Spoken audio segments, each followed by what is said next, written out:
बिस्मिल्लाहिर्रहमानिर्रहीम। अस्सलामुअलैकुम। Welcome to my YouTube channel Huriya.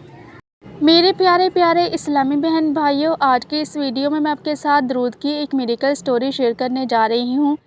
ये स्टोरी मेडिकल के स्टूडेंट की एक स्टोरी है जो अपनी स्टोरी कुछ इस तरह से शेयर करते हैं। अस्सलामुअलैकुम रहमतुल्लाहि वबरकातुहू। अफ्रीका में मेडिकल की तालिबा हूँ। मैं मेडिकल स्कूल की अपने फ़ाइनल इम्तहानात में से एक में फ़ेल हो गई और दोबारा पेपर देना पड़ा।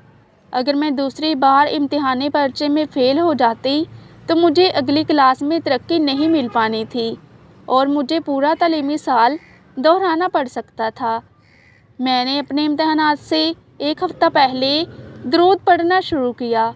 मैं दिन में पढ़ती थी और फिर सारी रात दरूद पढ़ती थी और तकरीबन 4 घंटे सोती थी। एक जुम्मा को अपने इम्तिहान से तकरीबन 2 दिन पहले मैंने सुबह 10 बजे से दरूद पढ़ना शुरू कर दिया था।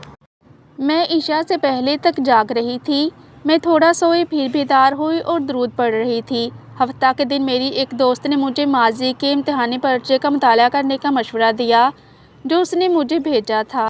जब मैं पेपर देने अपने इम्तिहान में बैठी तो मेरी दोस्त ने मुझे जो पेपर भेजा था वही बिल्कुल वही पर्चा था जिसका टेस्ट था। वही सवालात दोहराए गए और मैंने अपना इम्तिहान पास कर लिया क्योंकि मुझे हर सवाल का सही जवाब मालूम था।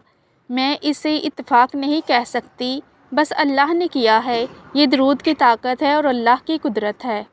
आई होप कि आपको मेरी आज की वीडियो अच्छी लगी होगी, तो सदका जारिया समझकर दूसरे लोगों के साथ भी वीडियो ज़रूर शेयर कीजिएगा, क्योंकि आपका एक छोटा सा शेयर किसी की पूरी ज़िंदगी बदल सकता है। तो मज़ीद ऐसे इस्लामिक वीडियोज़ के लिए मेरे चैनल को सब्सक्राइब करना मत भूलिएगा, ताकि आपको मेरी हर नई अपलोड होने वाली वीडियोज़ का नोटिफिकेशन टाइम पर मिलता रहे। जज़ाकल्लाह। खुश रहें और खुशियाँ बाँटें।